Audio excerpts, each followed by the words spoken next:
한 주 동안 어떻게 지내셨습니까? 많은 사람들이 세상 일로 굉장히 바쁩니다. 여러분들은 무슨 일로 바쁘게 살고 계십니까? 주님과 대화는 시도해 보셨는지요? 주님의 음성을 듣기 위해 무슨 노력을 하고 계신지요? 오늘 요한계시록 마지막 날입니다.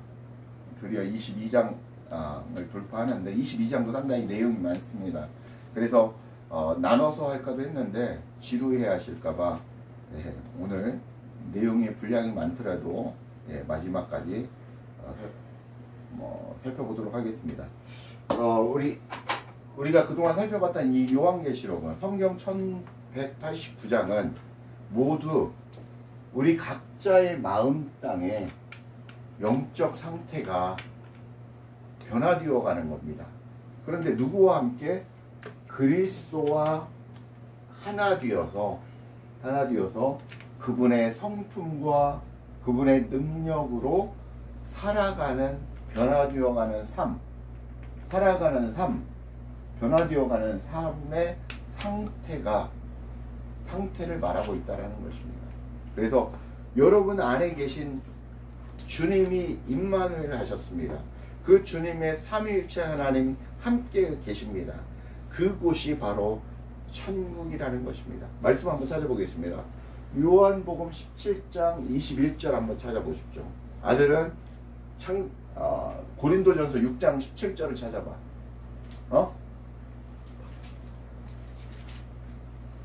고린도전서 6장 17절을 찾아보고 요한복음 17장 21절 한번 찾아보십시오.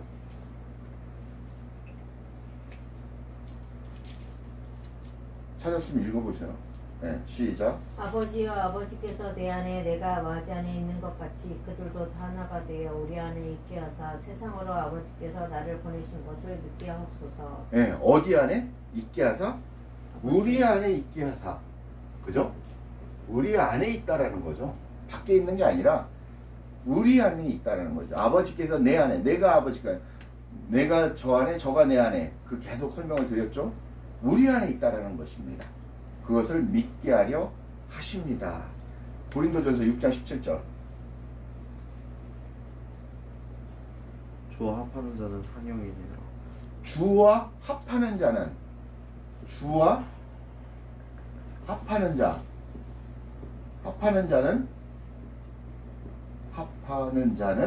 뭐라고? 한 영이다라고 말씀하고 있습니다. 그죠? 창세기 5장 24절은 내가 읽을게요. 에녹이 하나님과 동행하더니 하나님이 그를 데려가심으로 세상에 있지 않은 누구와 동행한다는 겁니까? 하나님과 동행을 한다는 겁니다. 에녹이 여러분이 되셔야 된다는 겁니다. 베드로전서 2장 2절 유명한 거죠. 갓난아이 같이 순전하고 신령한 젖을 사모하라. 이는 이로 말미암아 너희로 구원에 이르도록 자라게 하려 힘이라. 어디에 이르도록? 구원에 이르도록 자라게 하려 합니다. 라는 겁니다. 자, 창세기 1장 27절은 너무나 잘 아는 거죠. 하나님이 자기의 형상, 그죠? 곧 하나님의 형상대로 사람을 창조하시되, 하나님이 누구의 형상? 자기 형상. 하나님의 형상대로 누구를 창조했다는 겁니까? 사람을 창조했습니다. 사람을 창조했고,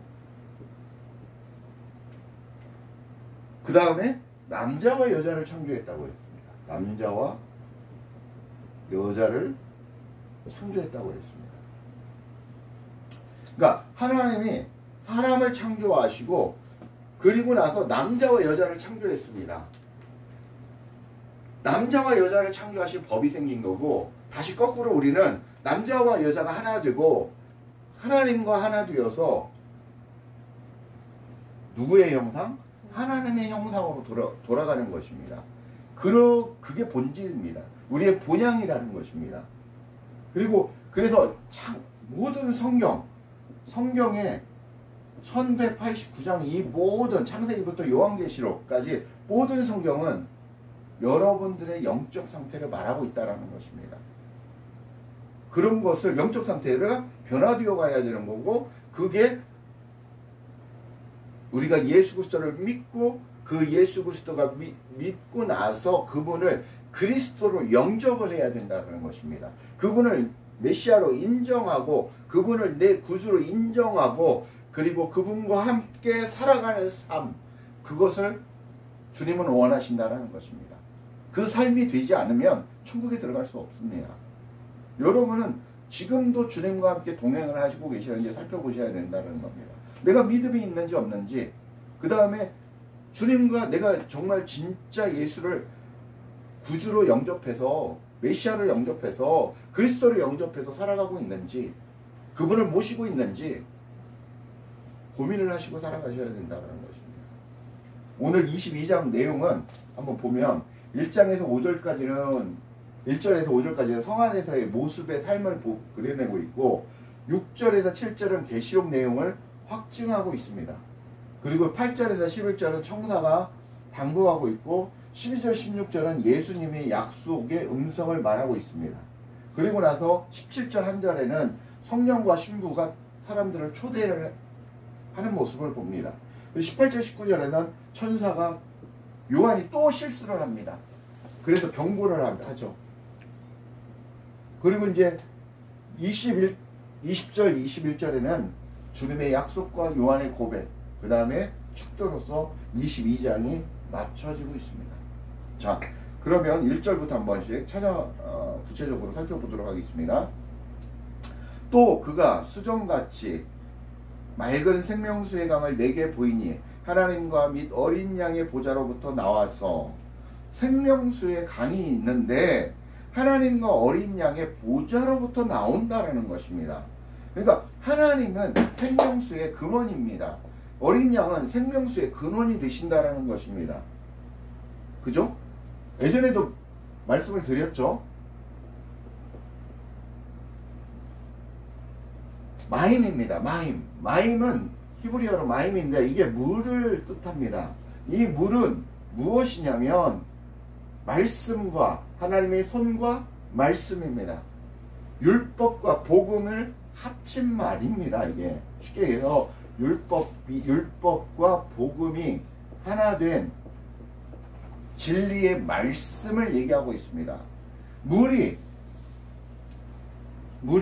성령이고 성령이 예수 그리스도고 예수 그리스도가 하나님의 영이라는 것을 우리가 말씀을 지금까지 따라오신 분들은 알고 계실 겁니다. 말씀을 일일이 찾아봤습니다. 그 생명수의 강이 창세기의 에덴에서부터 흘렀던 에덴 동산에서부터 흘러왔던 그 생명수 강이 오늘 요한계시록까지 흘러 왔다라는 것입니다. 말씀을 한번 찾아보겠습니다. 창세기 2장 9절에서 14절 한번 읽어 주십시오. 창세기 2장 9절에서 14절. 창세기 2장 9절에서 14절. 물이 어떻게 흘러가는가를 예전에도 한번 설교를 했는데 한번 읽어보십시오. 시작. 여호와의 하나님이 그 땅에서 보기에 아름답고 먹기에 좋은 나무가 나게 하시니 동산 가운데에는 생명나무와 선악을 알게 하는 나무도 있더라. 강이 에덴에서 흘러 나와 동산을 적시고 거기서부터 갈라져 내 근원이 되었으니 첫째 이름은 비손이라. 금이 있는 하윌라 온 땅을 둘렀으며 그 땅에 금은 순금이요 그곳에는 베델리엄과 호마노도 있으며 둘째 강의 이름은 기온이라. 구수 온 땅을 둘렀고 셋째 강의 이름은 히데겔이라. 아수르 동쪽으로 흘렀으며 넷째 강은 유브라데더라. 네, 이 창세기에서의 말씀이 창세기 2장 9절에서 14절 말씀이죠. 9절에서 14절의 이 말씀이 어디에서 흘러갔다는 겁니까? 에덴 동산에서부터 흘러나왔다라는 것입니다. 에덴 동산은 하나님의 보좌를 상징하고 천국을 상징하지 않습니까? 근데 그 근원이 흘러나오는데 비손이라고 하죠. 이 에덴 동산의 4대강도 예전에 설교를 했었는데 비손이라는 것은 퍼져나간다, 갈라져 나간다라는 뜻입니다. 그리고 하윌라라는 뜻은 춤춘다 이런 뜻입니다. 그 말씀이 내 안에 퍼져 흐르니까 내 심령이 춤춘다라는 뜻입니다. 더욱 하나님의 말씀을 깊이 깨닫게 되고 알게 된다라는 뜻입니다. 그래서 기쁨이 있고 신이 난다라는 것입니다. 그 뜻입니다. 기호는 계속 흘러나와서 말씀이 풍부하여 은혜로 터져 용솟음친다라는 뜻입니다. 그러니까 용솟음치다라는 거죠. 말씀을 통해 더욱 깊숙이 들어간다라는 것이고 그 깊숙한 말씀을 통해서 깨닫게 된다는 것입니다. 히데겔은 빠름, 급류라는 뜻입니다. 급류로 몰아치고 말씀으로 몰아치고 좌우의 날선 검같이 우리의 심령을 쪼개고 나눈다라는 것입니다. 그래서 열매를 맺는 결실을 맺게 된다는 것입니다. 유브라데는 즐거움, 능력이라는 뜻입니다. 이 말씀으로 인해서 하나님의 말씀을 복음으로 인해서 우리가 즐겁고 기쁘고 능력이 나타나는 삶을 살아간다는 뜻입니다. 이 말씀이 어디로 흘러가냐면 예스겔 47장 우리가 예전에도 살펴봤어요. 47장 1절에서 5절 말씀을 한번 보겠습니다.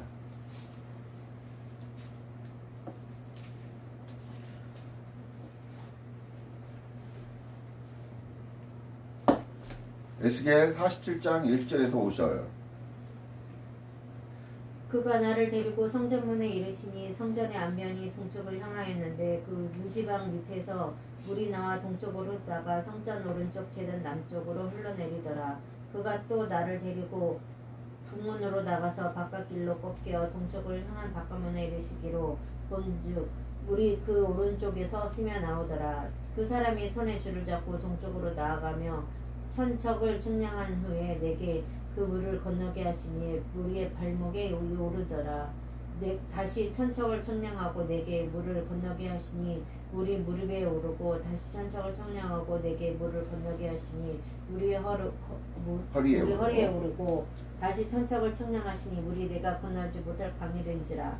그 물이 가득하여 헤엄칠 만한 물이요 사람의 등이 건지지 못할 강이더라. 네. 하나님의 말씀에 흘러서 우리의 발목에 차고 그 다음에 어디에 찹니까?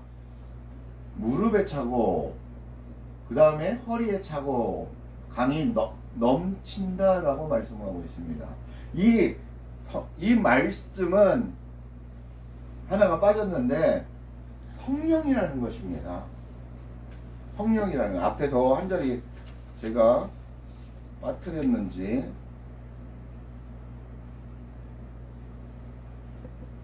빠진 것 같네요. 그 말씀. 이 말씀이 성령이라는 것입니다.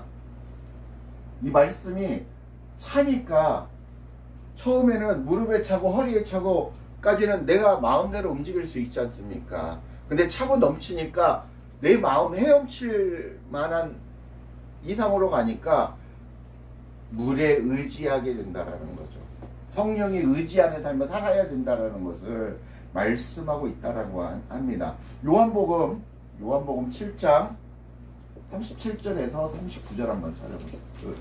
이 말씀을 여기 있는데 요한복음 7장 37절에서 39절 제가 37절 먼저 읽을게요. 명절 끝날 곧 큰 날에 예수께서 서서 위쳐 이르시되 누구든지 목마르거든 내게로 와서 마시라. 나를 믿는 자는 성경의 이름과 같이 그 배에서 생수의 강이 나오리라 하시니. 39절. 이는 그를 믿는 자들이 받을 성령을 가리켜 말씀하신 것이라. 예수께서 아직 영광을 받지 아니하셨으므로 성령이 아직 그들에게 계시지 아니하시더라. 네. 39절 앞부분에 뭐라고 합니까? 이는 그를 믿는 자들이 받을 무엇을 가리킨다고? 성령을 가리킨다고 분명히 말씀하고 있지 않습니까? 성령. 2절에 한번 보겠습니다. 2절 길 가운데로 흐르더라. 강 좌우에 뭐가 있습니까? 생명나무가 있어 12가지 열매를 맺되 달마다 그 열매를 맺고 그 나무 잎사귀의 들은 만국을 치료하기 위해 있더라 라고 말씀하고 있습니다. 길 가운데 흐르는 생명수의 강은 좌우에 생명나무들이 있다고 합니다. 생명나무는 영생을 주는 나무입니다. 그죠? 영생을 우리에게 생명을 주는 나무입니다. 에덴 동산에서는 동산 중앙에 있다고 그랬죠. 동산 중앙에 몇 개가 있습니까?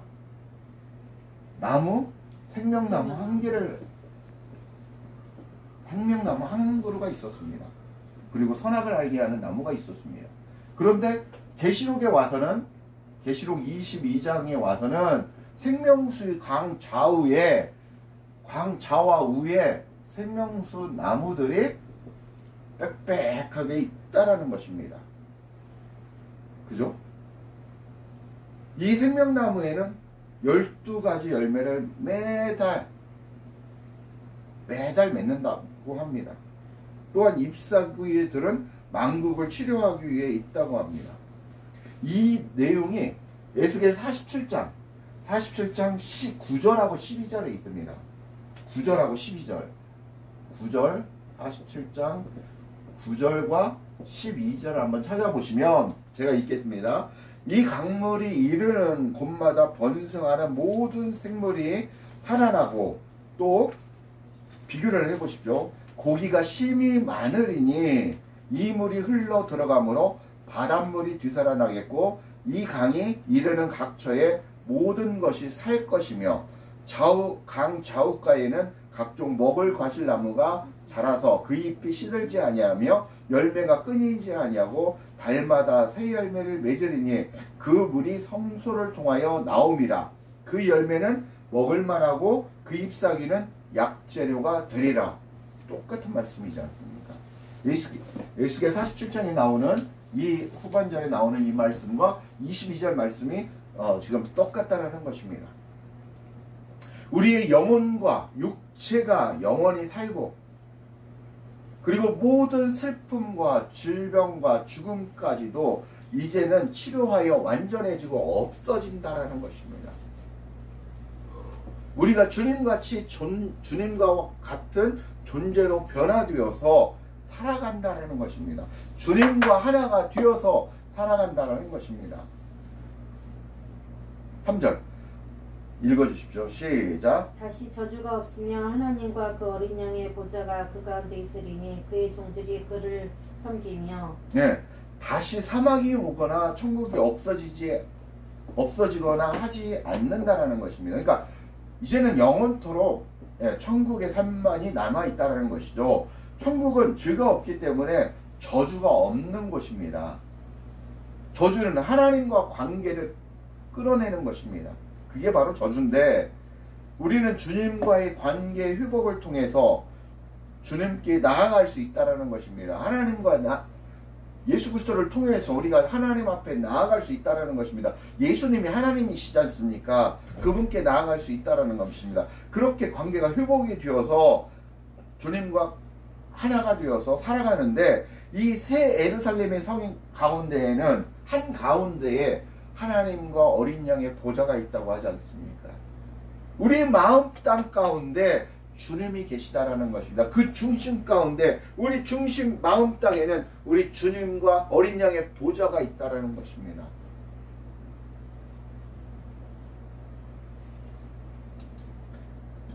피조물 들인 종들이 그리고 또 섬긴다고 얘기를 하고 있는데, 그분을 찬양하는 것이고 예배하는 뜻인데, 이 얘기는 결국 주님과 내가 교제하고 동거동락하는 삶을 얘기하고 있다라는 것입니다. 그런 존재가 바로 우리라는 것입니다. 4절 한번 읽어주십시오. 시작. 그의 얼굴을 볼 터이요 그의 이름도 그들의 이마에 있으리라. 네, 주님의 얼굴과 우리의 얼굴이 맞대고 있다라는 것입니다.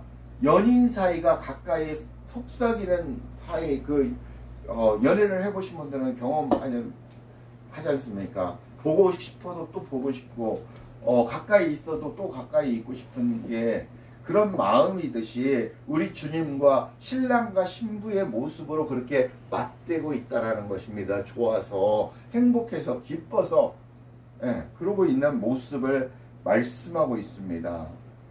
주님의 이름이 우리의 이마에 있다고 합니다. 하나님의 이름, 어린 양의 이름이 우리 이마에 있다라는 것입니다. 이 이마는 다른 말로 성령의 인치심을 얘기하지 않습니까? 그 얘기는 뭐냐면 인치다라는 것은 종이다라는 것입니다. 내 것이다라는 것입니다.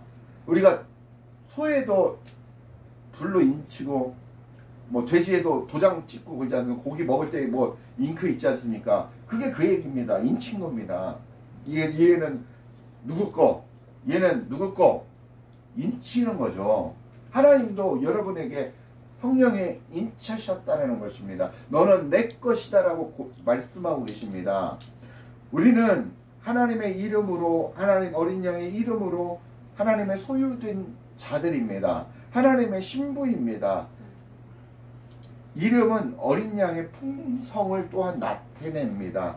우리 육적인 속성은 다 소멸되고 하나님의 예수 그리스도의 성품만이 드러내는 삶, 그분의 삶으로 변화되는 삶을 그렇게 되어야 된다고 성경은 말씀하고 있는 것입니다. 5절 한번 읽겠습니다. 다시 밤이 없겠고 동물과 햇빛이 쓸데없으니 이는 주 하나님이 그들에게 비치심이라.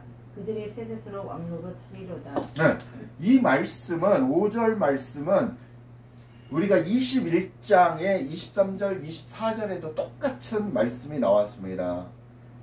그때 뭐라고 그랬습니까? 주님이 우리의 빛이시고 우리의 성전 되시기 때문에 더 이상 빛도 성전도 필요가 없다라고 말씀했지 않습니까? 그 주님이 우리와 함께 동행하신다고 말씀하고 있습니다. 임마누엘 하신다고 말씀하고 있습니다.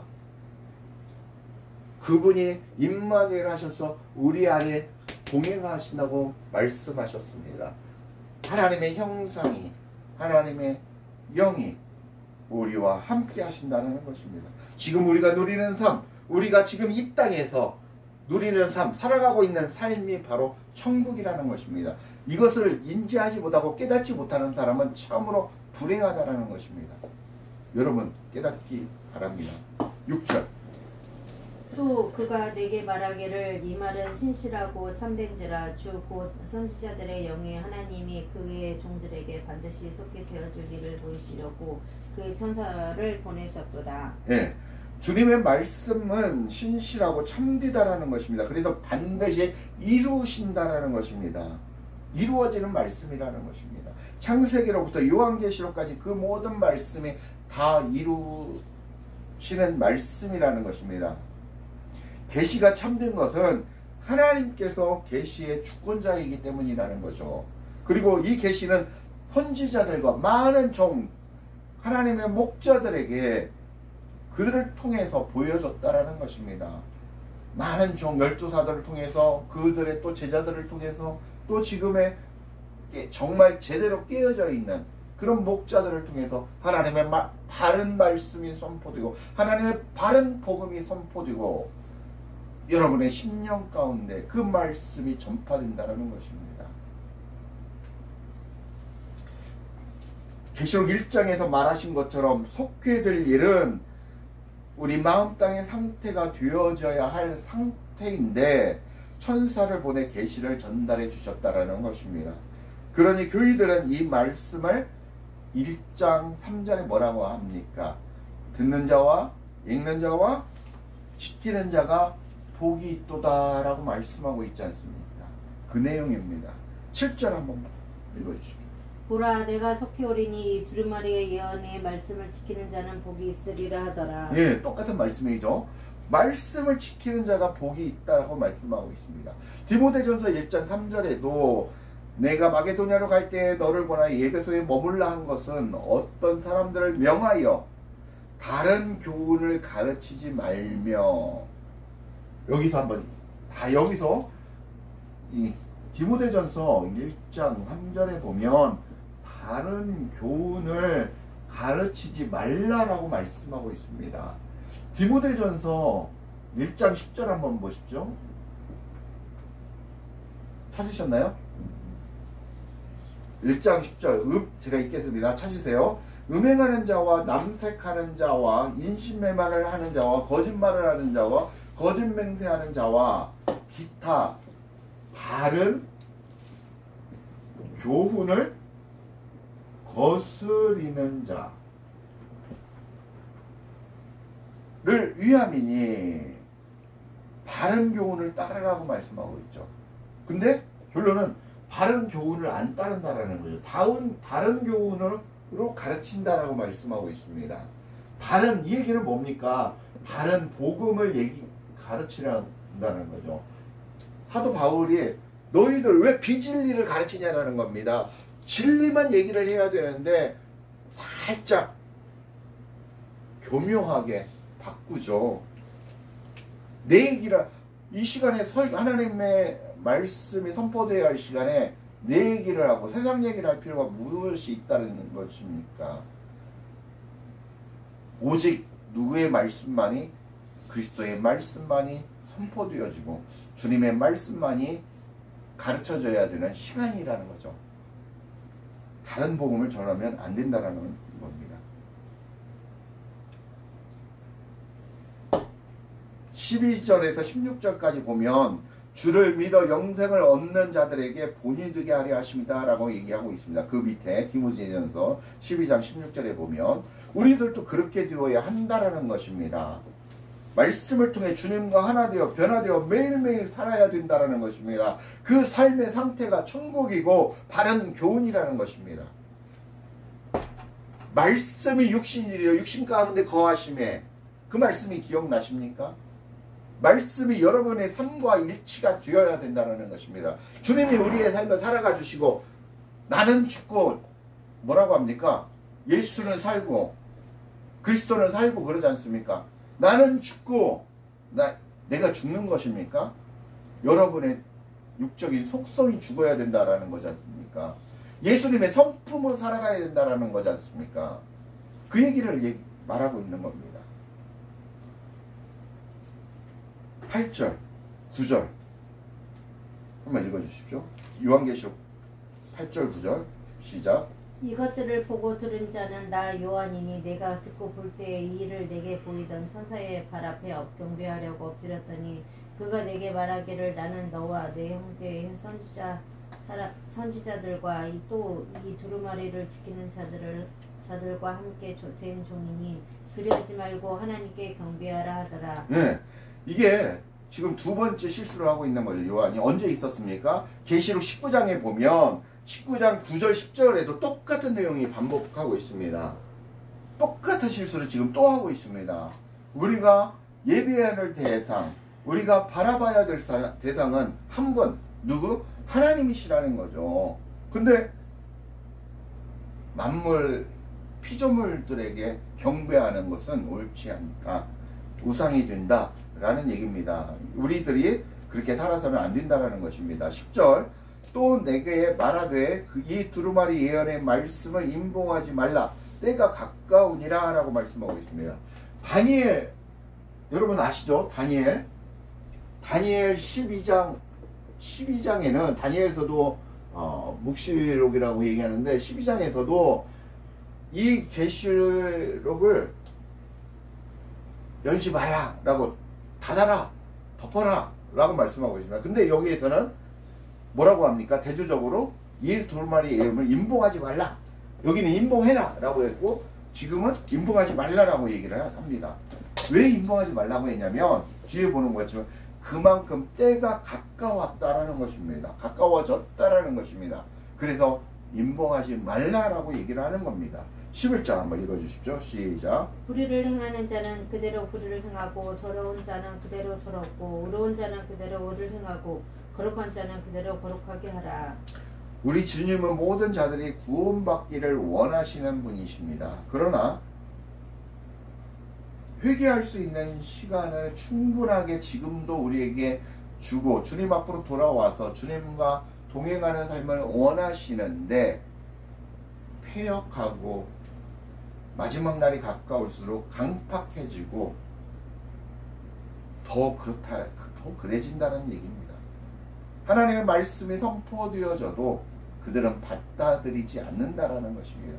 하나님의 선택된 그 백성들에게 우리는 복음이 전파될 수 있도록 마지막 때 하나님의 나팔수가 진정한 나팔수가 되셔야 되는 겁니다. 어떤 사람이 선택되어졌고 어떤 사람이 선택되어지지 않는지 우리는 알 수 없습니다. 교회에 나와 있는 이들 중에서도 하나님의 선택되어지지 않는 거짓부렁들이 있다라는 겁니다. 그들은 지옥으로 들어갈 것입니다. 우리가 키질을 하는 게 무엇입니까? 우리가 키질을 하죠. 키를 왜 키질을 하는 겁니까?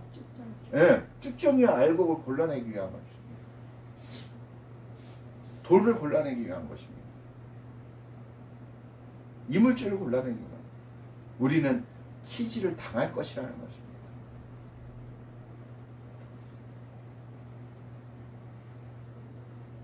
(11절) 한번 읽어주시죠. 불의를 행하는 자는 이거 읽었죠.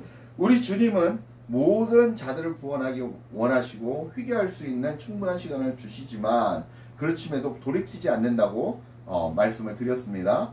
그리고 그럼에도 불구하고 주님은 묵묵히 기다려 주신다라는 것입니다. 삶이 끝나는 순간 여러분의 개인적 종말이 바로 세상 종말보다도 여러분의 개인 종말이 더 빨리 온다는 것입니다. 그 개인 종말을 준비하셔야 된다는 것입니다. 세상 종말은 모르죠. 아무도 모르지 않습니까?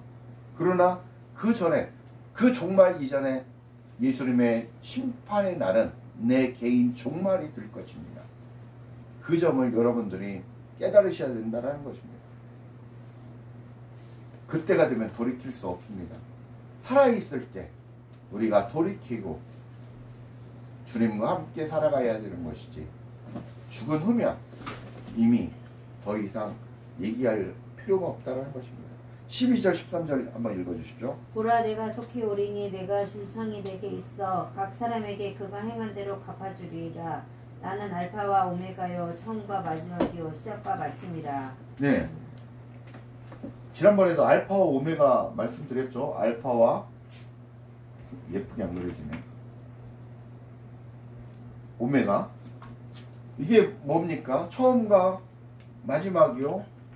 히브리에서는, 히브리어, 이게 이제 헬라어고, 히브리어는 이제 알파와, 갑자기 알파와 오메가라는 것은 타브라고 합니다. 타브. 어떤 뜻이냐면 알파는 하나님을 나타내고요, 타브는 십자가라는 뜻입니다. 십자가. 예수 그리스도를 상징하는 거죠. 그러니까 처음이요 끝이요 시작이요 마침이라는 것입니다. 이게 같은 얘기입니다. 주님께서 속히 오신다고 말씀하고 계십니다. 또한 믿음을 지킨 신부에게 상을 주신다고 말씀을 하십니다. 그 행한 대로 갚아주신다고 말씀하고 계십니다. 믿는 우리는 구원으로 새 예루살렘 성의 복을 그대로 받고 있지만, 이 복을 받지 못한 자들은 자기 행위대로 주님의 심판에 앞서 본인들이 그 행위대로, 우리가 보았죠. 요한계시록 몇 장입니까? 19장이었죠. 심판책. 그 하나님의 보좌 앞에 책이 있는데 두 개 있다고 그랬죠. 쉽게 얘기하면 행위책과 다른 책, 생명책이 있다고 그랬죠. 이 여기는 행위대로 우리의 행위대로 적혀 있다고 그랬지 않습니까? 이걸 보고 스스로 그 영이 지옥으로 떠들어져 가는 겁니다. 그 옛날에 그 간증하시는 지옥을 가보시면 지옥에 있는 불이 확 올라와서 그를 딱 낚아채가지고 싹 들어간다고 그렇게 얘기하는 그 지옥 간증을 들은 적이 있습니다. 그게 사실일 수도 있습니다.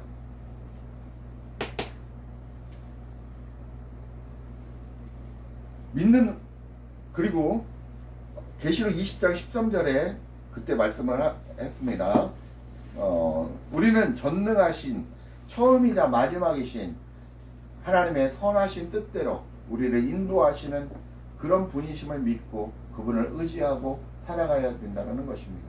14절 자기 두루마리를 빠는 자들은 복이 있으니 주의 한번 읽어주십시오. 이는 자기 두루마리를 빠는 자들은 복이 있으니 이는 그들이 생명나무에 나아가며 문들을 통하여 성에 들어갈 권세를 받으려 함이로다. 네. 자기 두루마리를 빠는 자 옷이죠. 두루마기라고 하는 것은 옷이잖아요. 옷인데 우리가 예수 그리스도의 옷을 입었는데 자기 옷이 더럽혀져 있다는 것입니다. 그 옷이 더럽혀져 있으면 무엇으로 빨아야 되죠? 예수님의 피로 빨아야 된다는 거죠.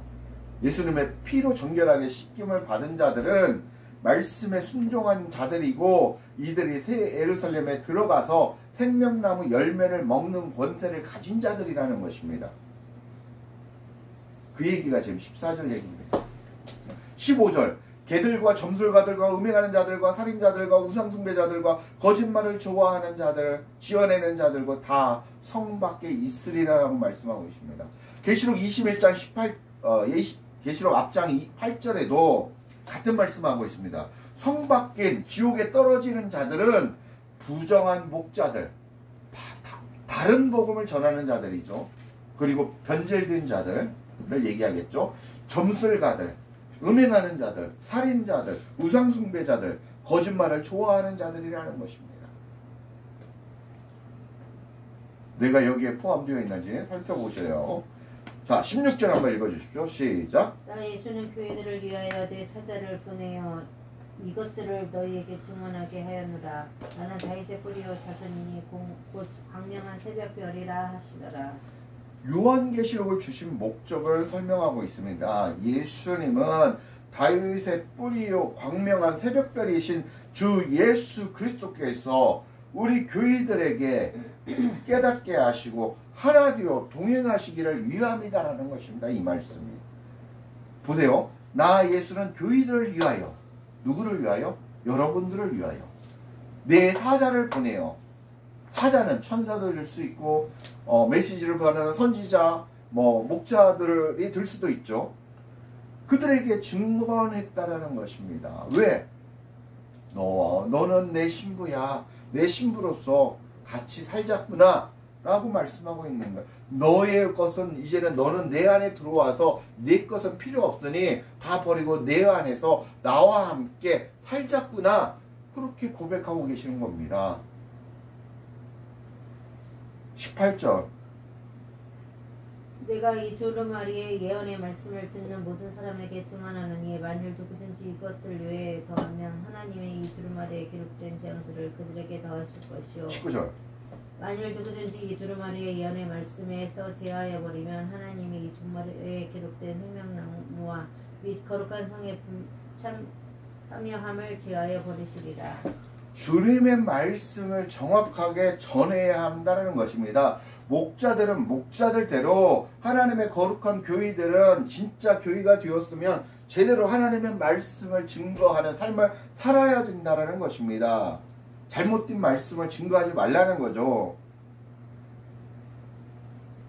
이 모든 자에게 해당되는 말씀이라는 것입니다. 이 계시의 말씀 중에 여기에 이 계시의 말씀은 요한계시록도 될 수도 있고 이 성경 전체가 될 수도 있습니다. 그러나 이 말씀 중에 하나라도 빼면 생명나무와 거룩한 성에 참여함을 제하여 버리신다는 것입니다. 이 얘기는 우리가 성경을 번역하면서 오류가 발생을 하고 있고 실제 오류가 많이 있습니다. 그럼에도 불구하고 그런 얘기가 아니라 예를 들어서 환난이나 심판이나 멸망이 없다든지 천국이나 지옥이나 부활이나 새 예루살렘 성이 없다라고 하는 것들을 얘기해서는 안 된다라는 것입니다. 성경이 말하고 있는 진의를 빼거나 잘못 얘기를 해서는 안 된다라는 것입니다. 그 얘기를 하는 것입니다. 그런 자들은 제하여 버린다는 것. 생명책에서 제하여 버리고 또 어떻습니까? 거룩한 성에서 제하여 버린다는 것입니다. 지옥에 처박아 버린다는 것이죠. 굉장히 두려워해야 된다는 거죠. 20절 한번 21절 읽어주십시오. 이것들을 주문하시니까 이르시되 내가 진실로 속히 오리라 하시거늘 아멘. 주 예수여 오시옵소서. 주 예수의 은혜가 모든 자들에게 있을지어다. 아멘. 예, 이 장에서 22장에서만 속히 온다라고 3번이나 말씀하고 있습니다. 그리고 강조하고 있죠. 마지막 때가 되면 강팍해지고 완악해져서 하나님을 부인하고 예수 그리스도의 강림하심에 관심이 없다라는 것입니다. 믿는 자들조차도 믿는 것이냐 살아가고 있지만 하나님의 말씀에 거부한다라는 거죠. 뭐 많은 카톡에서 몇몇 많은 사람들이 있으면 믿는 자가 말씀을 이렇게 하면 여기는 뭐 하는 거니까 종교적인 어떤 언행을 삼가해 주십시오. 이 말을 하는 자들이 누구냐? 대부분 믿는 자들입니다. 아이러니하게도 믿지 않는 절에 다니는 뭐 이런 친구도 그런 얘기를 하는 친구도 있지만 대부분이 그런 얘기를 하는 게 믿는 자가 더 그렇다라는 것입니다.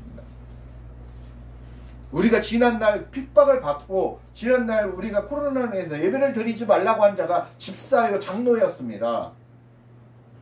핍박했던 장로, 총리였던 자가 집사요 장로였습니다. 그런 자들이 더 핍박을 한 교회를 핍박하고 있습니다. 진짜 믿음이 있겠습니까? 그 안에 진짜 예수님이 있겠습니까? 심각하죠. 여러분들 정신을 차리십시오. 근신하십시오. 오늘 주님은 하나님을 부인하고 예수 그리스도의 강림하심에 관심이 없는 그런 자들이 내게로 돌아오라는 것입니다. 내가 곧 올 텐데, 내가 너에게 가고 싶은데 너희들은 강팍하고 마음이 열려 있지 않구나 라고 말씀하시는 것입니다. 사도 요한은 예수를 믿어서 구원을 받았지만 우리가 예수를 알고 믿고는 있는 것 같은데 내 안에서 그리스도가 되지 않았다라는 것입니다. 그리스도가 되지 않으니까 주 예수여 어서 오시옵소서 이렇게 고백을 하는 것입니다. 예수를 믿고 있습니다. 육적인 예수를 알고 있고 그분이 하나님의 아들인 걸 알고 있는데 그분이 메시아 다시 오실 강권하실 강림하실 메시아라는 걸 그리스도라는 걸 나와 동행하는 그런 귀한 분이라는 걸 깨닫지 못했다는 것입니다. 그런 고백을 하고 있는 겁니다. 메시아이신 그리스도가 내 마음 땅의 주인이 되셔야 한다는 것입니다. 나중에 이 부분을 한번 더 굉장히 구체적으로 한번 더 다루겠습니다. 마지막 절에 주 예수 그리스도의 은혜가 모든 자들에게 있기를 축도하며 축복하며 요한계시록을 마칩니다. 우리는 주님의 은혜를 받아 살아왔고 주님의 은혜로 살아가야 할 주 예수 그리스도의 가지입니다. 주님은 예수는 포도나무요 너희는 가지니 포도나무요 너희는 가지라라고 얘기했습니다. 포도나무와 가지가 붙어 있으면 하나입니다. 하나. 두 개입니까? 하나입니다. 이 가지 이 한 분의 뜻에 따라야지 가지의 뜻대로 살아가지 않지 않습니까? 그래야 열매를 맺죠. 주님은 원하시는 각자에게 맡기신 그 열매를 맺지 않겠습니까? 그분과 한 몸이 되어 그분의 사랑과 은혜로 살아가시는 22절의 말씀대로 성도님들이 되시기를 간절히 바라겠습니다. 기도하시겠습니다. 아버지 하나님 은혜와 사랑을 감사합니다. 하나님 그동안 요한계시록 1장부터 22장까지 살펴보았습니다. 하나님의 큰 은혜가 있었음을 깨닫습니다. 하나님의 큰 축복이 있음을 깨닫습니다. 마지막 때 속히 오리라 말씀하시면서 더욱더 주님 앞에 돌아오기를 원하시는 주님의 사랑하심을 배웠습니다. 주님과 동행하기를 원합니다. 주님을 그리스도로 영접하여 내 마음 땅의 주인으로 모시고 살아가기를 원하오니 하나님 우리를 변화시키고 변화시켜 주옵소서. 감사드리며 주 예수 그리스도 이름 받들어 간절히 기도합니다. 아멘.